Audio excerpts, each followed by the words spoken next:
Assalamualaikum warahmatullahi wabarakatuh. Teman-teman, saya mau sharing sedikit tentang ancaman DC Aku Laku yang ingin melaporkan nasabah ke polisi.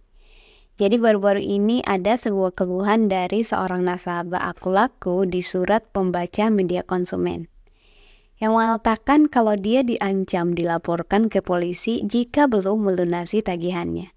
Nasabah ini mengaku sering mencicil meskipun kurang dari nominal cicilan, karena masih ada cicilan lain yang harus dilunasi. Namun setiap hari nasabah ini dicat sama debt collector Aku Laku yang memintanya harus membayar 70% dari total tagihan atau 50% jika tidak mampu. Ini sih mungkin wajar karena mereka sedang menagih. Meskipun demikian, si nasabah terus berusaha bertanggung jawab, tetapi pada tanggal 24 Juli 2023, DC Aku Laku menghubungi via chat bahwa nasabah ini telah dilaporkan ke polisi dan bahkan mengirim bukti kalau mereka sedang di kantor polisi. Seperti ini bukti foto ancamannya. Dan sebenarnya nasabah ini mengatakan bahwa sebelumnya sudah dikonfirmasi pihak Aku Laku bahwa pembayarannya bisa diubah sesuai dana yang tersedia. Tetapi karena teror DC ini, si nasabah menjadi bingung. Nah, bagaimana solusi untuk mengatasi hal ini? Hal pertama yang perlu kita ketahui adalah masalah hutang piutang adalah perdata, bukan pidana. Jadi tidak bisa dilaporkan ke polisi dan gambar yang dikirim ke nasabah itu hanya gambar-gambar yang didapatkan dari Google agar nasabah mengira ini benaran, dan biasanya gambar seperti ini dikirim ke semua nasabah yang punya masalah yang sama seperti ini. Yang kedua terkait pihak Aku Laku yang sudah konfirmasi mengenai cicilan yang bisa diringankan atau bisa dicicil pelan-pelan. Ini adalah ancaman dari pihak ketiga atau DC yang bekerja sama dengan Aku Laku.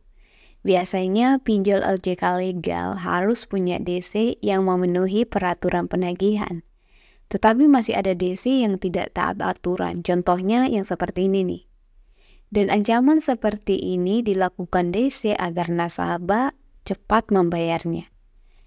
Mereka tidak mau tahu entah nasabah mau gali lubang tutup lubang, yang penting bisa dicicil sesuai kemauan mereka. Yang perlu kita lakukan adalah kuatkan mental. Jangan sedikit pun takut terhadap ancaman tersebut selama ada niatan melunasinya. Karena mengancam juga termasuk tindakan kriminal. Jadi ketika dibawa ke polisi, nanti si DC ini juga bisa akan takut. Ketika dapat ancaman seperti ini, jangan hiraukan. Fokus saja nyicil sampai hutangnya lunas. Biasanya ketika nasabah diancam seperti ini, mereka malah takut sampai-sampai mereka pinjam di pinjol lain buat hindarin ancaman dari debt collector ini. Nah, hal begini akan semakin buruk karena semakin menyulitkan nasabah. Dan inilah kelemahan nasabah yang dimanfaatkan oleh debt collector yang beginian. Ini adalah salah satu alasan DC mengancam meskipun bertindak di luar hukum. Jadi fokus saja nyicil, dan jika ditelepon sama debt collector yang beginian tidak perlu diladenin. Karena semakin kita menurut, mereka akan semakin menakut-nakuti. Semoga dengan adanya video ini teman-teman yang punya masalah yang sama seperti ini bisa teratasi. Saya doakan semoga yang telat bayar hutangnya cepat lunas. Wassalamualaikum warahmatullahi wabarakatuh.